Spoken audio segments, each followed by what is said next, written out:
Detective Maya Rodriguez pushed open the heavy glass doors of Precinct 47, her new badge feeling unnaturally heavy in her jacket pocket. The fluorescent lights hummed overhead, casting the lobby in a harsh, clinical glow that made everything look slightly unreal.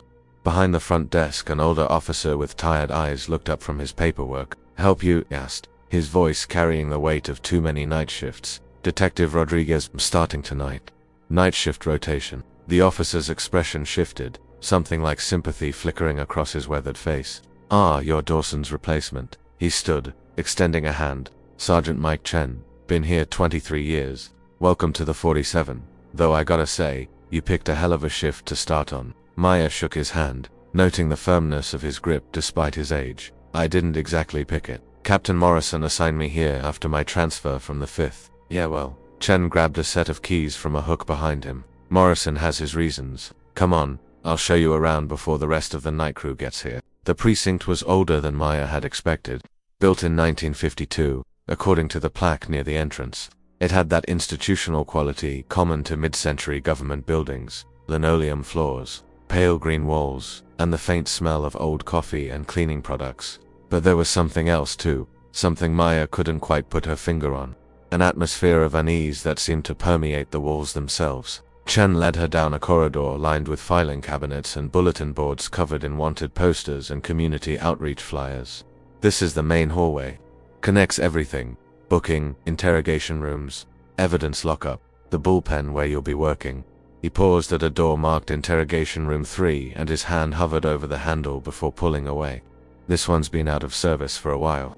Electrical issues." Maya noticed he didn't make eye contact when he said it. They continued the tour. The bullpen was a large open space with a dozen desks arranged in rows, most of them cluttered with paperwork, coffee mugs, and personal effects. Against one wall stood a row of filing cabinets that looked like they hadn't been updated since the 70s. A single window offered a view of the parking lot and the street beyond, where sodium vapor lights cast everything in an orange glow. "Your desk." Chen gestured to one near the back corner, notably isolated from the others. "Dawson's old spot. We haven't had time to clear it out yet, so just push his stuff aside for now. Someone from his family is supposed to come get it, but ... double quotes." He trailed off with a shrug that suggested no one was coming. Maya examined the desk. Personal effects were minimal, a coffee mug with "World's Okayest Detective" printed on it. A few pens, a desk calendar still turned to March even though it was now September. No photos, no plants, nothing to suggest the person who worked here had any life outside these walls. "What happened to Dawson?" Maya asked. Chen was quiet for a long moment. When he finally spoke, his voice was carefully neutral. "Medical leave, stress-related breakdown. The night shift can get to people if they're not careful." "How long was he here?" 3 months. 3 months wasn't long enough for a stress-related breakdown unless something serious had happened.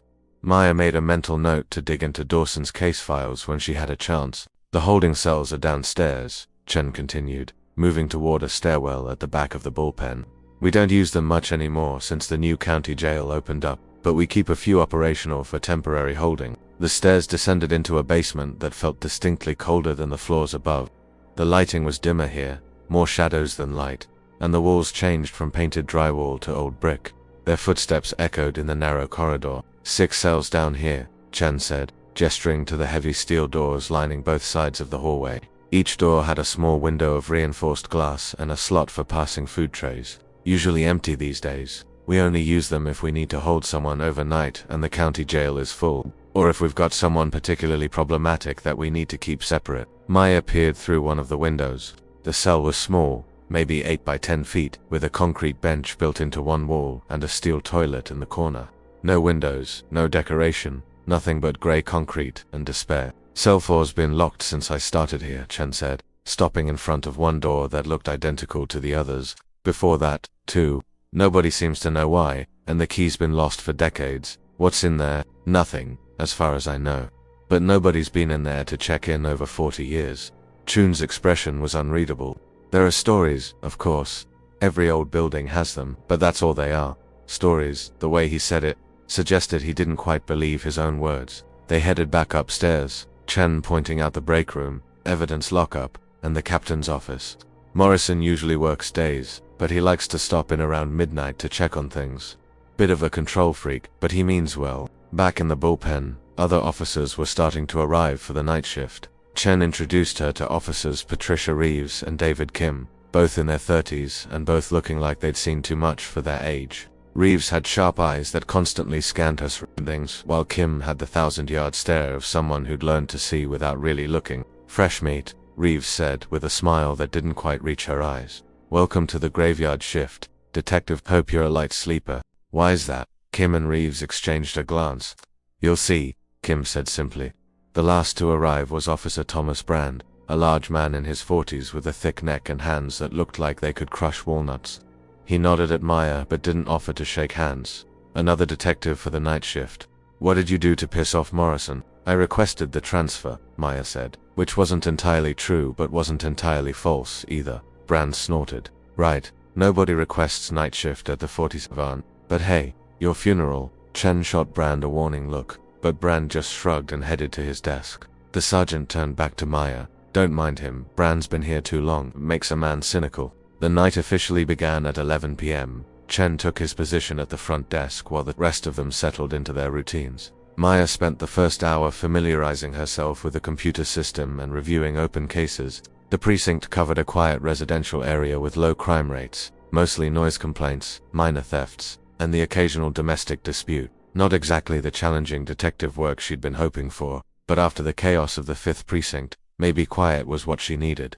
Around midnight, Captain Morrison appeared as promised. He was younger than Maya expected, maybe 45, with prematurely gray hair and the lean build of a distance runner. His eyes were intelligent and assessing as he approached her desk. "Detective Rodriguez, settling in okay?" "Yes, sir. Sergeant Chen gave me a thorough tour." Good. Morrison glanced around the bullpen, his gaze lingering on the other officers before returning to Maya.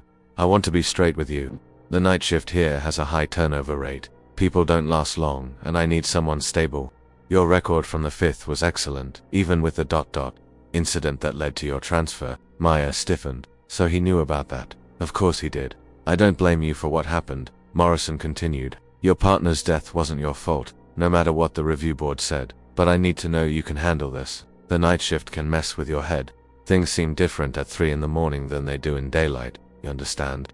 "I understand, sir. I hope so." Morrison's expression softened slightly. "If you need anything, my door's always open, even at 3 a.m., especially at 3 a.m. After he left, Maya tried to focus on her work, but she couldn't shake the feeling that everyone was being deliberately vague about something. What was it about this place that made experienced officers speak in warnings and half-truths? Around 1 a.m., the calls started coming in. A noise complaint on Maple Street, a possible break-in on Elm Avenue that turned out to be a cat, a drunk driver that Kim and Reeves went out to handle.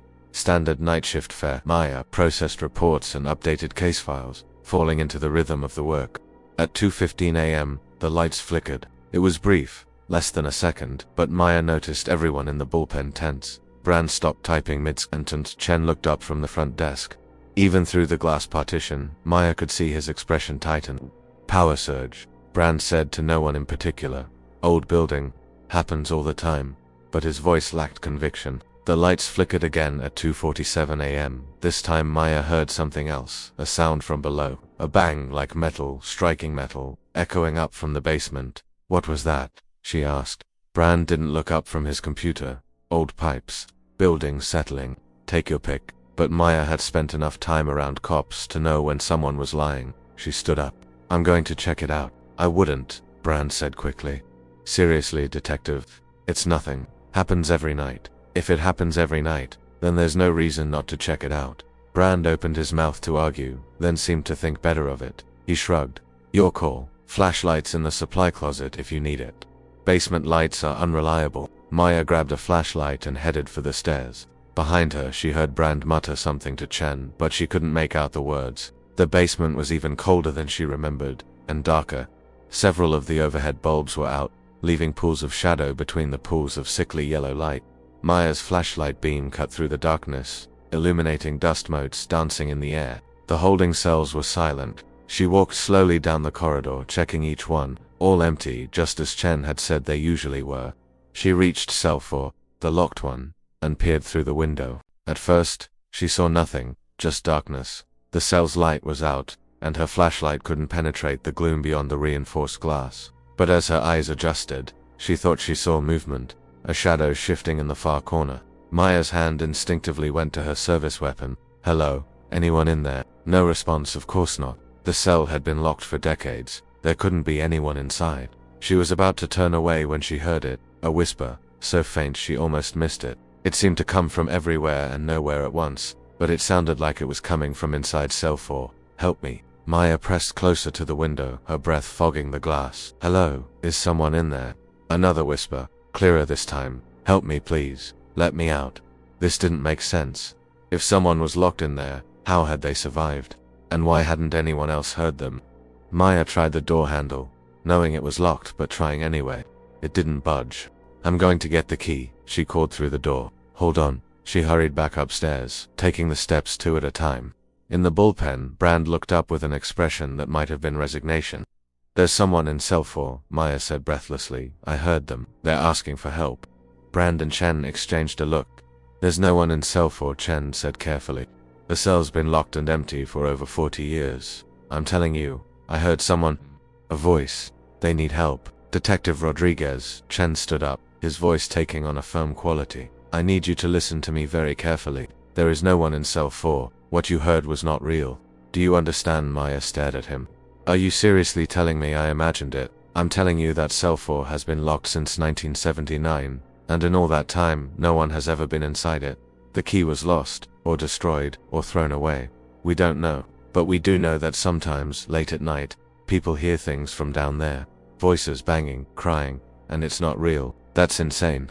If people are hearing voices from a locked cell, shouldn't someone investigate? Call in a locksmith, something. Brand laughed, a short, bitter sound. 3 different locksmiths have tried. None of them could get it open. The lock won't turn, won't break, won't respond to any key or tool. It's like the door is welded shut. Then get maintenance to take the door off its hinges. They tried that too, Chen said quietly. The hinges won't budge. It's like they're part of the wall itself. Detective, I know this sounds crazy. I know what you're feeling right now, but you need to trust me on this. Whatever you heard down there, the best thing you can do is ignore it. Maya wanted to argue, wanted to demand they do something, but the expressions on their faces stopped her. These weren't lazy cops trying to avoid work. These were experienced officers who looked genuinely frightened. What's really going on here? She asked. What is it about cell 4? Chen sighed and sat back down. The official story is that the cell was damaged during a riot in 1979 and was sealed for safety reasons. The unofficial story, ... double quotes, he paused, seeming to choose his words carefully. The unofficial story is that something happened in that cell, something bad, and ever since, the cell has been ... problematic. Problematic how? People hear things, see things, especially at night, especially between 2 and 4 a.m., voices calling for help. Shadows moving inside despite the cell being empty. Sometimes the temperature drops 20 degrees in that part of the basement for no reason. Chen met her eyes. And before you ask, yes, we've had it investigated. Twice. Once by building inspectors who found nothing wrong. Once by ... double quotes. He hesitated. By other people. They couldn't explain it either. Other people. Paranormal investigators, Brand said bluntly. Yeah, the department actually brought in ghost hunters. That's how desperate they were to figure it out. And you know what? Even they left empty-handed and wouldn't say what they experienced down there. Maya felt like she'd stepped into an alternate reality. You're telling me this precinct has a haunted cell, and the department's response is to just ignore it? What else can we do? Chen spread his hands. We can't open it, can't explain it, can't make it stop. So yes, we ignore it. We do our jobs, we serve our community, and we don't go down to the basement unless absolutely necessary. Especially not late at night. And Dawson, my predecessor, did he ignore it? The silence that followed was answer enough. Dawson got obsessed, Brand finally said. Spent hours down there, trying to figure it out. Recording equipment, cameras, the whole 9 yards. And then one night, we found him in front of cell 4, just standing there, completely unresponsive. Eyes open, but nobody home. Had to call an ambulance. He hasn't spoken since. A chill ran down Maya's spine. What happened to him? Catatonic state, Chen said. Doctors can't explain it. No sign of stroke, no drugs in his system, no physical cause. He just ... broke. Like his mind couldn't handle whatever he saw or heard. Maya looked toward the stairwell leading to the basement. From here, she couldn't see anything, couldn't hear anything, but knowing what was down there, knowing that other officers before her had experienced the same things, made the darkness at the bottom of those stairs seem deeper and more threatening. "So what you're telling me," she said slowly, "is that my job is to sit here and pretend there isn't a potentially haunted cell in the basement that drove my predecessor insane?" "That's exactly what we're telling you," Brand confirmed. "You do your job, process your paperwork, respond to calls, and you stay away from cell 4, especially between 2 and 4 a.m. That's when it's most active, and if I hear it again, you ignore it," Chen said firmly. "No matter what you hear, no matter how convincing it sounds, you do not go down there. Do not try to help, do not investigate. You ignore it and wait for morning." Maya wanted to argue, wanted to insist that there had to be a rational explanation, but the conviction in their voices, the fear in their eyes, made her hesitate. These were seasoned officers, not rookies, prone to panic or superstition. "Fine," she said finally. "I'll ignore it. But someone needs to explain what happened in 1979. Chen and Brand exchanged another look. "That information is classified," Chen said. "Sealed by order of the department. But I will tell you this. 5 people died in this building that night. 3 prisoners and 2 officers. And it all started in cell 4. Before Maya could ask more questions, the radio crackled to life. "A domestic disturbance on Oak Street. Officers needed." Brand grabbed his jacket and headed for the door, leaving Maya alone with Chen. "I know this is a lot to take in on your first night," Chen said gently, "and I know it sounds insane, but you seem like a smart detective. You'll figure out pretty quickly that something is wrong with this building. The question is whether you can live with not knowing exactly what." "I don't like unsolved mysteries," Maya said. "Yeah." Chen's smile was sad. "That's what Dawson said too." The rest of the night passed without incident. Maya threw herself into her work, processing reports and updating case files, trying not to think about what was in the basement, but she couldn't stop her mind from wandering back to that voice, pleading for help. It had sounded so real, so desperate. At 6 a.m., the day shift started arriving, and the night crew began to filter out. Chen stopped by Maya's desk before leaving. "You survived your first night," he said. "How do you feel?" "Confused, disturbed, like I stepped into a horror movie." "Yeah, that sounds about right." Chen pulled on his jacket. "Word of advice. Don't try to be a hero. Don't try to solve this mystery. Just do your job and go home in one piece. It's not worth what it costs." After he left, Maya sat alone at her desk, the rising sun casting long shadows through the bullpen windows. She should go home, get some sleep, prepare for her next shift, but instead, she found herself pulling up old case files on her computer, searching for any information about the events of 1979. Most of the records were sealed, just as Chen had said, but Maya had friends in records management, favors she could call in. If something terrible had happened in cell 4, there would be documentation somewhere, and she was going to find it. Part 2. The research. Maya spent her first day off diving into research.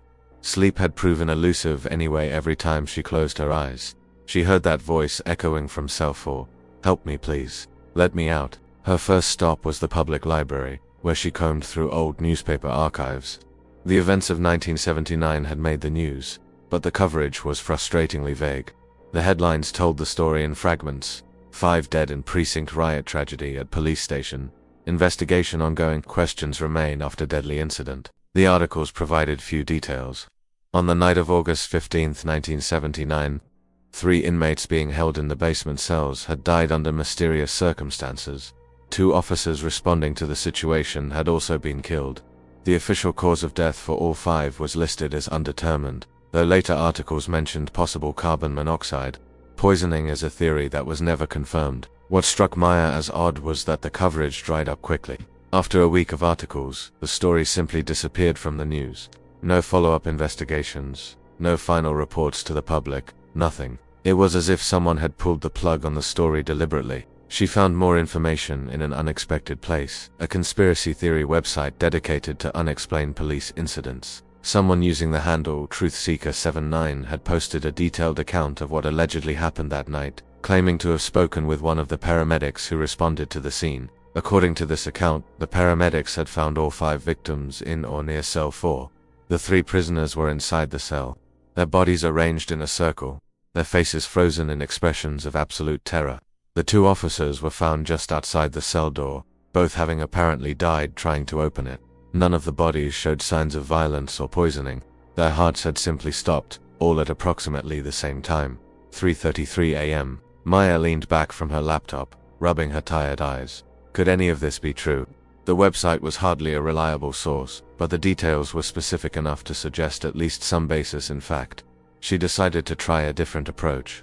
If officers had died in 1979, there would be memorial records. Police departments took care of their own, and fallen officers were never forgotten. A search led her to the precinct's memorial wall, which she'd walked past during her tour without really looking at it. The next night, she arrived early and studied the brass plaques mounted on the wall in the lobby. There they were. Officer Marcus Webb and Officer Sandra Yates, both showing dates of death as August 15, 1979.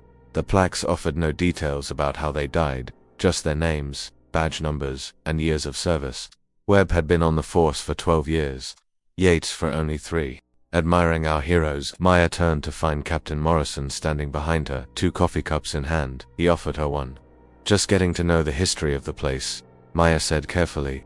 Morrison studied the memorial plaques, his expression unreadable. Webb and Yates. That was before my time here, but I've read the reports. Terrible tragedy. What exactly happened to them? The official report says they responded to a disturbance in the holding cells and were overcome by toxic fumes. Carbon monoxide, possibly from a faulty heater. Morrison sipped his coffee. Of course, that doesn't explain why the 3 prisoners died too, or why no carbon monoxide was detected in the air samples taken afterward. You've read the full report. I'm the captain. I've read everything related to this building. Morrison's eyes met hers. I know what you're doing, detective. Dawson did the same thing. Got curious. Started digging into the history. Convinced himself he could solve some decades-old mystery. With all due respect, sir, shouldn't someone investigate? 5 people died under suspicious circumstances, and the official response seems to be to lock the door and forget about it. The door was already locked when they died, Morrison said quietly. Cell 4 was locked from the outside. Had been for hours. The 3 prisoners inside shouldn't have been able to die the way they did, and Webb and Yates shouldn't have been trying to open a locked, occupied cell in the middle of the night without backup. Then what were they doing? That's the question, isn't it? Morrison finished his coffee and tossed the cup in a nearby trash can. The investigation concluded that Webb and Yates made a series of poor decisions that night, possibly due to stress or fatigue. The prisoners' deaths were ruled accidental, though the exact cause was never determined. And that's where it ended. Because sometimes, Detective Rodriguez, there are mysteries that don't have satisfying answers. I don't believe that. I know you don't. Neither did Dawson. Morrison's expression hardened. Let me be very clear. I respect your dedication and your instincts, but Cell 4 is off limits for investigation. That's a direct order. You are not to enter that cell under any circumstances. You are not to attempt to investigate the events of 1979, and you are to focus on your actual job. Am I understood? Maya wanted to argue, but Morrison was her captain. Yes, sir. Good, because I'd hate to lose another good detective to obsession. Morrison's voice softened slightly. I mean that, Rodriguez. You have a lot of potential. Don't throw it away chasing ghosts. That night, Maya tried to follow orders. She focused on her work, processed her reports, and didn't think about the basement. But around 2 a.m., the lights flickered again, and she heard that sound, metal banging on metal, echoing up from below. Brand and Chen both studiously ignored it. Reeves and Kim, out on patrol, weren't there to notice. Maya was alone with the sound and her growing conviction that ignoring it was wrong. She lasted until 2:45 a.m. before her resolve cracked. She grabbed her flashlight and headed for the stairs. Don't, Brand called after her, but he didn't try to stop her. Maybe he knew it was inevitable. Maybe he'd given up trying to save people from their own curiosity. The basement was waiting. Maya descended the stairs slowly, her flashlight beam cutting through the darkness. The temperature dropped with each step, and by the time she reached the bottom, she could see her breath misting in the air. The holding cells were silent. Too silent. Even the ambient sounds of the building seemed to fade away down here, replaced by an oppressive quiet that pressed against her ears. Cell 4's window was dark. Maya approached it cautiously, her hand on her weapon. Through the glass she could see nothing but blackness. Hello, she called softly. No response. Maybe Chen and Brand were right. Maybe she was just hearing things, her mind playing tricks in the isolation of the night shift. She was about to turn away when the voice came again, clearer than before. Help me, please. They won't let me leave. Maya's heart hammered. Who won't let you leave? Who are you? I can't remember anymore. I've been here so long. Please, you have to help me. You have to open the door. I don't have the key. No one does. You don't need a key. The voice was directly on the other side of the glass now. Though Maya still couldn't see anyone in the darkness. You just have to want it enough. You have to believe you can open it. That didn't make any sense. Doors didn't open through force of will, but Maya found herself reaching for the handle anyway, compelled by something she couldn't explain. The metal was ice cold under her palm. She pulled, expecting resistance, expecting the door to stay locked as it had for decades. It swung open silently. Maya stumbled backward, her flashlight clattering to the floor. The beam spun crazily, illuminating the cell's interior in disjointed flashes. It wasn't empty. 3 figures sat in a circle in the center of the cell, their backs to her. They were perfectly still, so still they might have been statues. Maya's hand went to her weapon, her training taking over even as her mind screamed that this wasn't possible. Police, show me your hands. The figures didn't move, didn't acknowledge her at all. Maya edged closer, every instinct telling her to run but her duty as an officer holding her in place. She could see them more clearly now. 3 people in outdated clothing, bell-bottom jeans, a denim jacket, a tie-dye shirt, clothes from the 70s. The realization hit her like a physical blow. These were the prisoners, the ones who died in 1979. This isn't real, Maya whispered. You're not real. As if in response, all 3 figures turned their heads toward her in perfect synchronization. Their faces were gray and slack, their eyes clouded over like those of a corpse. Their mouths hung open in silent screams. Maya ran. She didn't remember dropping her flashlight, didn't remember leaving the cell or slamming the door behind her. She just ran, up the stairs, through the bullpen, past Brand who called after her, out into the parking lot where she bent over and vomited into a trash can. Her hands were shaking, her whole body was shaking. She'd seen dead people before it came with the job, but those had been bodies, evidence. This was something else entirely. Rodriguez. Brand had followed her outside. What did you see? They were in there, the prisoners, the dead prisoners from 1979. Brand went pale. You opened the door, it just... ... It opened, I barely touched it.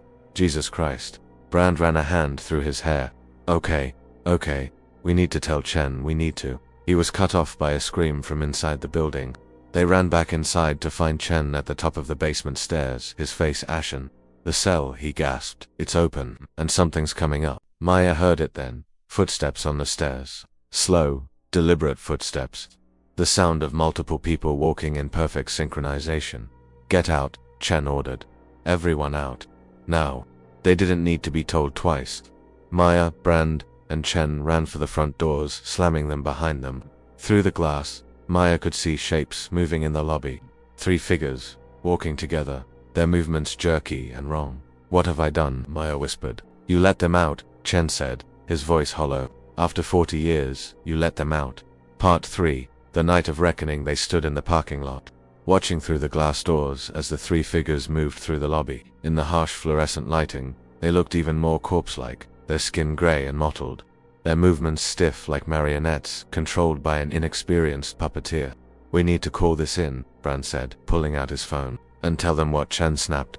That we've got 3 walking corpses in the precinct. They'll think we've lost our minds. We can't just stand here. Maya's mind was racing, trying to make sense of what she was seeing. The prisoners from 1979, somehow animated, somehow freed from cell 4. But freed to do what? What did they want? As if in answer, one of the figures turned toward the glass doors. Even from this distance, Maya could see its clouded eyes lock onto her. It raised one arm, pointing directly at her. Then it spoke, its voice carrying clearly through the glass. You opened the door.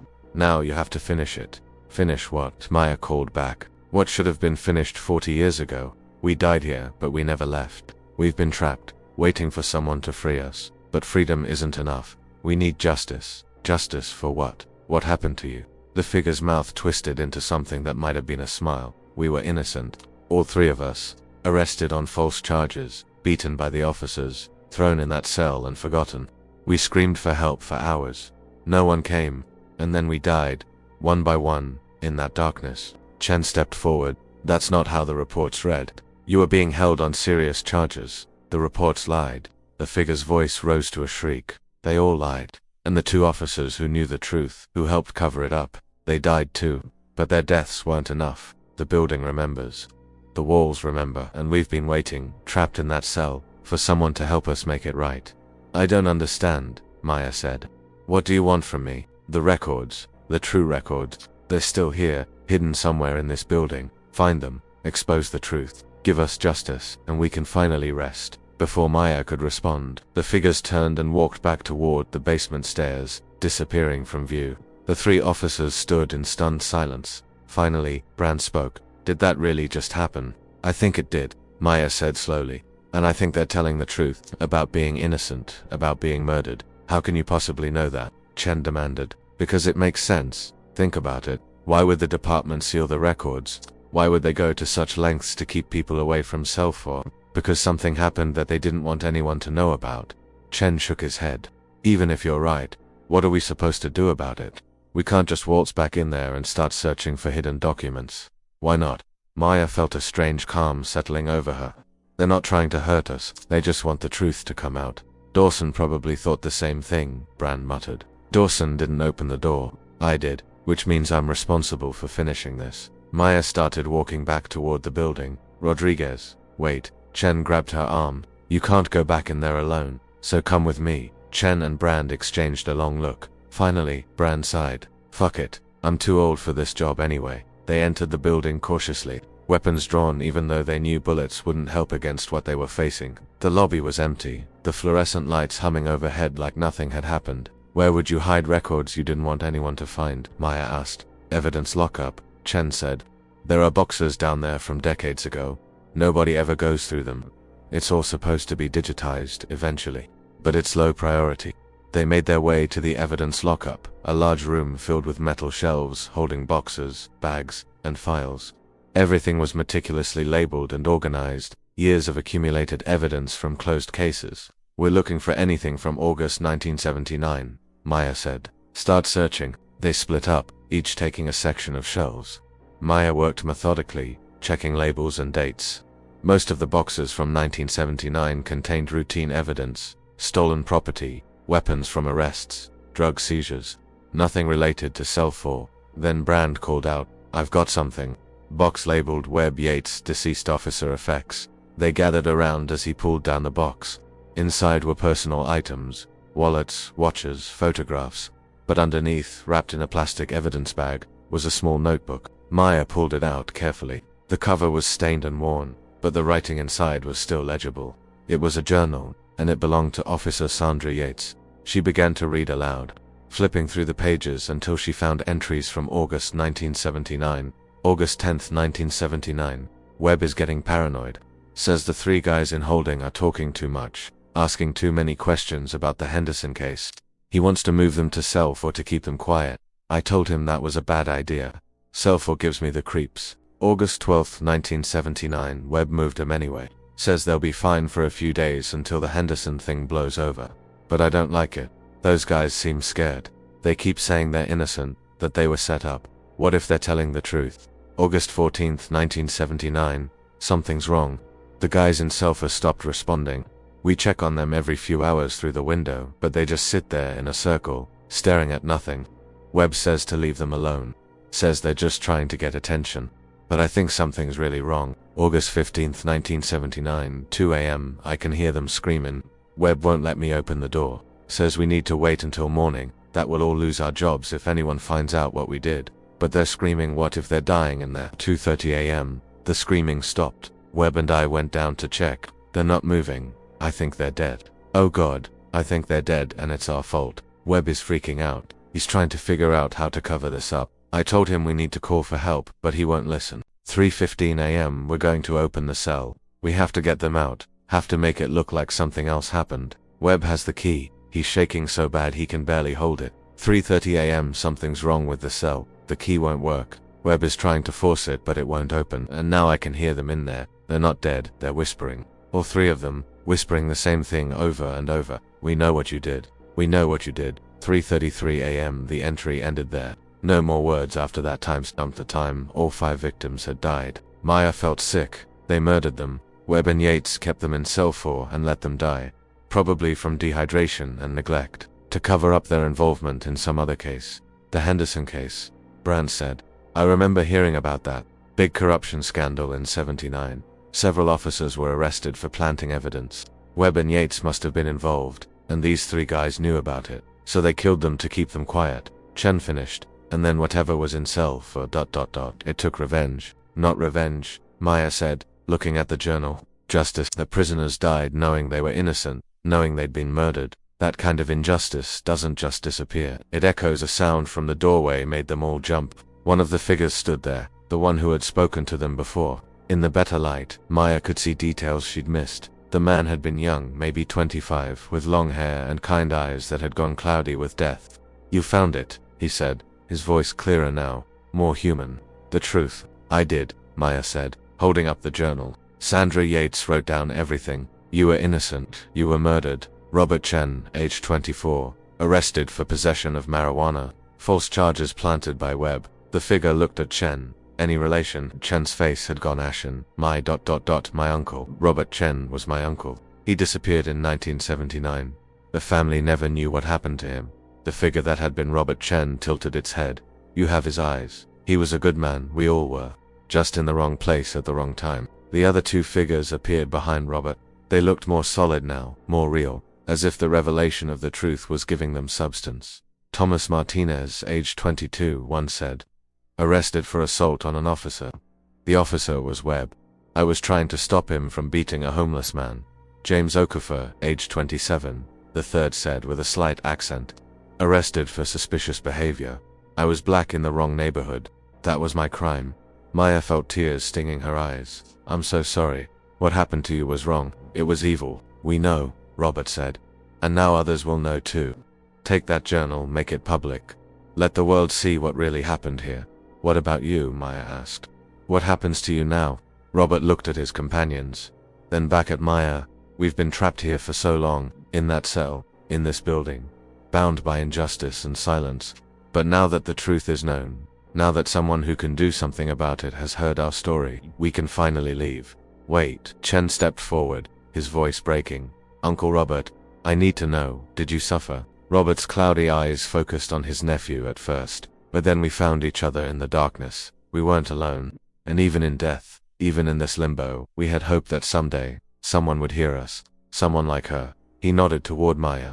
"What should I tell your family?" Chen asked. "Tell them I died fighting for what was right. Tell them I'm at peace now." Robert's form began to shimmer, becoming translucent. "Thank you, Detective Rodriguez. Thank you for listening when others wouldn't." "Wait, I need to know something," Maya called out. "What about Cell 4? Will it still be active?" "The cell was just a place," James said, his voice fading. "We made it into something else, a prison within a prison.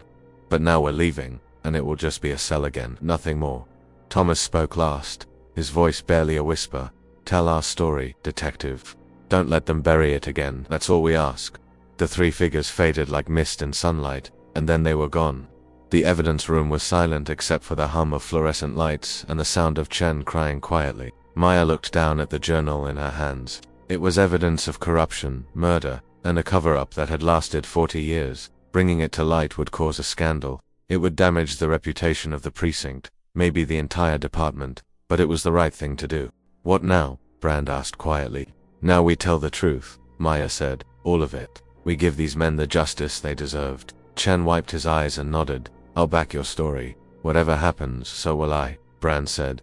"It's about damn time someone did." They spent the rest of the night documenting everything, making copies of Yates's journal, writing detailed reports of what they'd experienced. When Captain Morrison arrived at 6 a.m., they were waiting for him with the evidence spread across Maya's desk. His face went through several emotions as they told him the story. Disbelief, anger, resignation, and finally, a kind of weary acceptance. "I knew there was more to the Selfa story," he said when they finished. "I just didn't know how much more. This is going to be a shitstorm. These men deserve justice," Maya said firmly, even 40 years late. Morrison was quiet for a long moment, studying the journal. Finally, he nodded. "You're right. I'll notify Internal Affairs and the District Attorney's Office. This needs to be investigated properly." He looked at Maya. "You understand this might not end the way you want. Webb and Yates are dead. There's no one left to prosecute. That's not the point. The point is the truth. These men were innocent, and they died horribly because of corrupt officers. Their families deserve to know what really happened. The public deserves to know what happened." "Agreed." Morrison stood up. "Take the day off. All of you, get some rest. This is going to get complicated very quickly." Over the next few weeks, the story broke wide open. Local news picked it up first, then national outlets. The journal was authenticated, and further investigation uncovered more evidence of the Henderson case corruption. Webb and Yates, it turned out, had been part of a larger ring of corrupt officers who planted evidence, coerced confessions, and covered up each other's crimes. The families of Robert Chen, Thomas Martinez, and James Okafor were located and informed of what had really happened to their loved ones. The precinct held a memorial service, adding their names to the wall alongside Webb and Yates, though in a separate section, with plaques that told the truth about how they died. Maya attended all 3 funerals. She felt she owed them that much. Epilogue. 6 months later, Maya sat at her desk in the bullpen of Precinct 47, processing paperwork as the night shift wound down. The building felt different now, lighter, somehow. The oppressive atmosphere that had hung over the place was gone. She'd been down to the basement several times since that night. Cell 4 had been opened, inspected, and was now used for storage. Nothing supernatural, nothing strange, just a cell. Chen stopped by her desk with 2 cups of coffee. He'd been promoted to lieutenant after his crucial role in exposing the corruption case. Quiet night, he observed. Best kind, Maya agreed, accepting the coffee. I visited my Uncle Robert's grave yesterday, Chen said. Put flowers on it. First time his family's known where to visit him in 40 years. I'm glad we could give you that. Me too. Chen looked toward the basement stairs. You know what's weird? I don't miss the strange stuff. The whispers, the cold spots, the sense of something watching.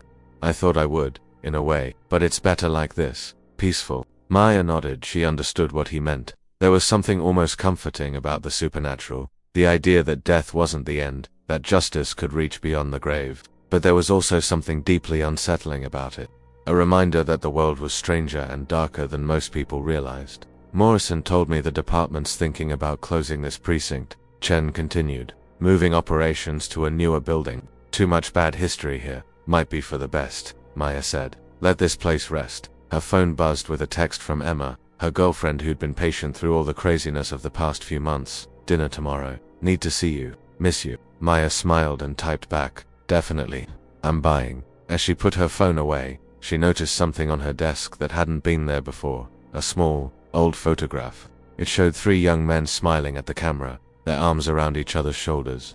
On the back, in faded ink, someone had written, Robert, Thomas, and James, Summer 79. Maya picked up the photo, studying their faces. They looked happy, full of life and hope for the future, with no idea what was coming. She slipped the photo into her desk drawer, a reminder of why she did this job. Not for the glory or the excitement, but for moments like these, when justice, however delayed, finally came for those who needed it most. The first rays of dawn were breaking through the bullpen windows as the day shift began to arrive. Maya shut down her computer and grabbed her jacket, ready to head home and get some sleep. As she passed the memorial wall on her way out, she paused to read the new plaques. Robert Chen, Thomas Martinez, James Okafor, innocent men who died seeking justice, August 15, 1979. Gone but not forgotten. Truth revealed, 2024. Rest in peace, Maya whispered. She pushed open the doors and stepped out into the morning sunlight, leaving Precinct 47 behind her. The building cast a long shadow in the early light,